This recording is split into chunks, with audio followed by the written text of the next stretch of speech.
Hello everyone, we are back again on a new video, and Kemi is still talking, and she's made a very important video that I would like to share with you. Most of you that have not seen the video, you have opportunity to listen to what she said. After the so-called arrest of Biafran Prime Minister Simon Ekpa, and which many have thrown many doors open for people to jubilate and celebrate. People that are so myopic and people that are agents of government, they are doing all they can to make it look like the world has come to an end, but that's not true. Okay, a lot is yet to unveil, but what I want you to understand is that the issue of rendition and extraditing PM is not an option. No, anybody that's saying that is deluded.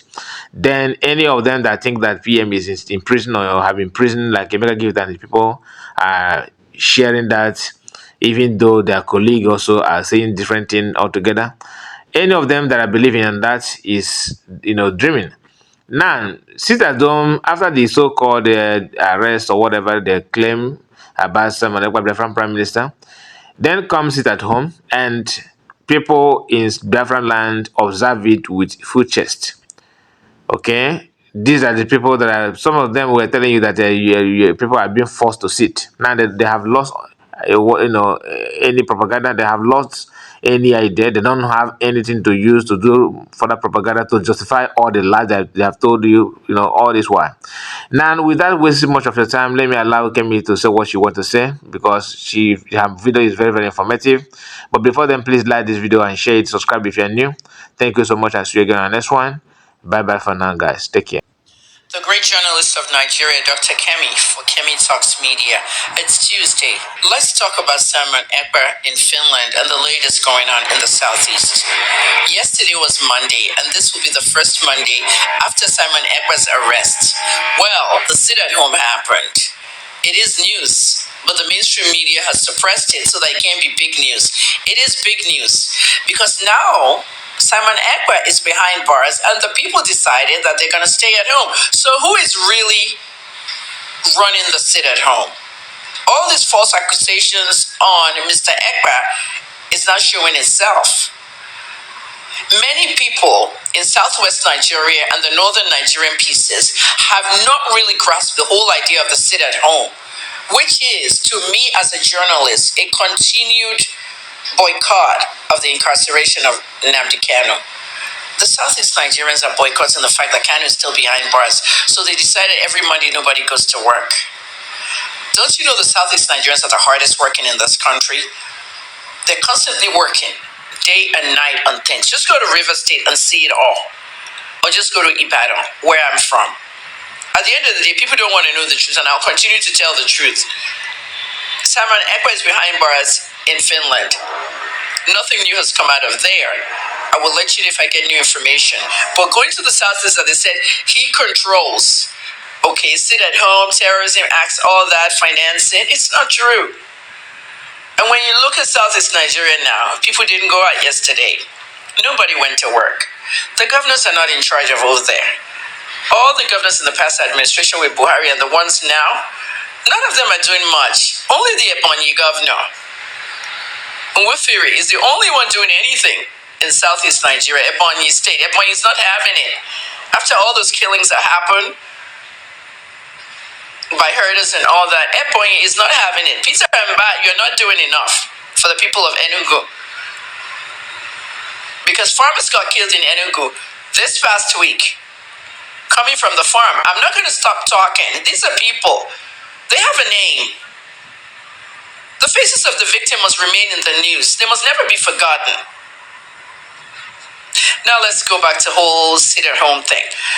Some of you in Yoruba land, I see your racist or tribalist comments coming all over my comments saying the sit-at-home is a crippling thing. Nobody cares about the fucking economy, whether it's crippling or not. Release the people that need to be out and improve the economy. If Kanu is released, there'll be peace in that Southeast.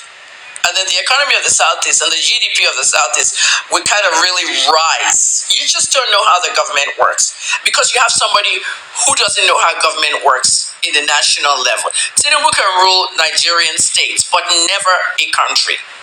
I can live in Nigeria at 764. I was crying at the Aboki guy, giving me $500-$600 for 500,000. Now the same 500,000 is $300. Davido goes out there talking on the show that you've crippled the economy is in shambles. Don't you know how it affects the rich and the elite as well? Even if Davido's father's building some $2 billion power plant. Do you know how much $2 billion power plant? Do you know how much $2 billion is in Naira now? You guys are not serious.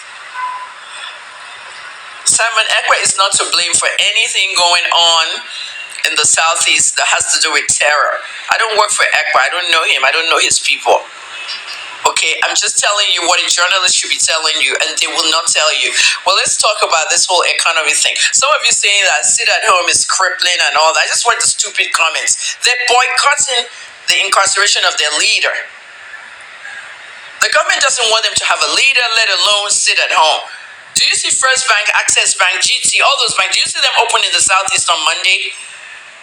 Let them go and open. They'll just burn them down. I'm telling you. That's why I'm saying these governors have no control of their states. IPOB and their supporters are bigger than them. Their social media on top of that is bigger than any of you.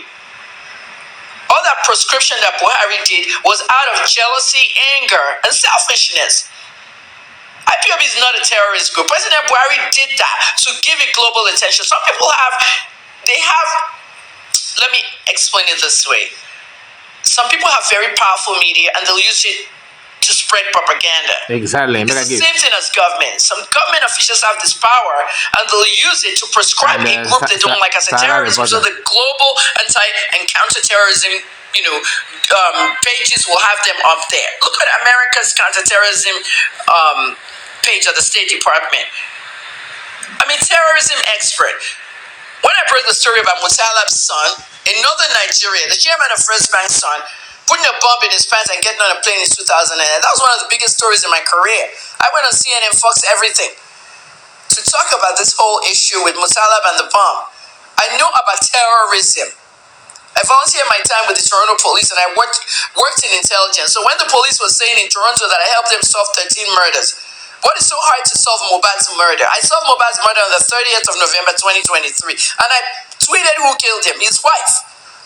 But you'll be doing all these hide and seek things, not letting Nigerians know the truth. So now Simon Ekpa is behind bars. Sit at home happened. Now what do you want to do? Do you think they sat at home yesterday because of Simon Ekpa? They sat at home because of the continued illegal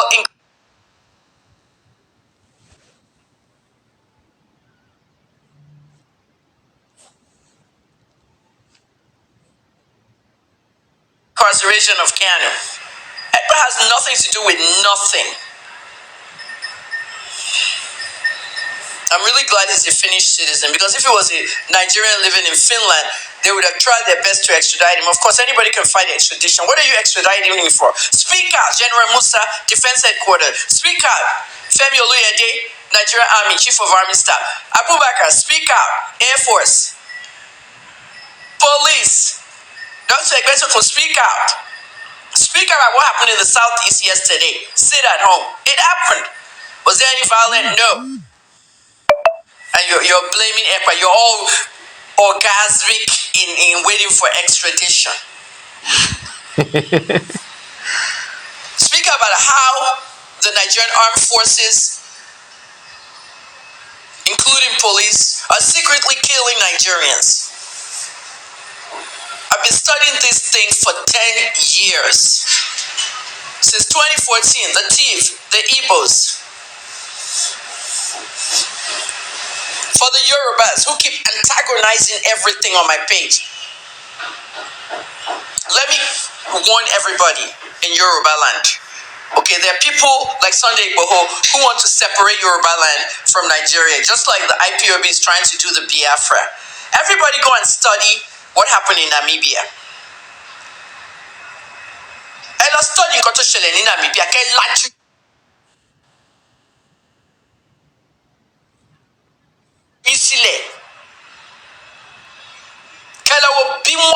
Create Namibia. The founding president of Namibia is still alive, 95 years old. Almost 72-year-old minister. For those who don't understand Yoruba, Go and look at the founding father of Namibia. 95 years old. His 17-year-old son is even the Minister of Labor. Namibia separated in 1990 from South Africa because of apartheid. What is so hard for Biafra to separate from Nigeria? You're antagonizing them. Let them put their wishes in front of the right authorities. The same thing with Yoruba Nation. Yoruba Nation, number 10 Downing Street. I want to antagonize him. British. Kill a British. Want to disgrace him, want to fund him paper in Pada. All in the business of separating any countries. I want to organize Yoruba Nation, no. Don't be Sunday go 10 Downing Street. That was the wrong move. Me, it's sorry now. Our belligerents Biafran war. I want to one bay. IPOB. One follow our belligerents because I want the countries to make sense and see. They will not be waiting for British government. Keep going, Lord. Separate Namibia and Tori apartheid. Apartheid in Komburuku. Nigeria spent 2 billion Lori apartheid. 2 billion naira is $2 billion in buying. And with South Africa, all the people are racist and they are xenophobic and they are all blacks.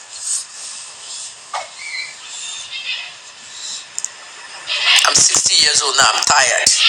I wake up, every part of my body is in pain. And I don't like the aging process. All of you say, Dr. Kemi, you look pretty, you look nice, tell us your secrets. What do I write? Tell us your secrets. Stop shisha, stop drugs, stop hook up, drink a lot of water. And stop antagonizing each other.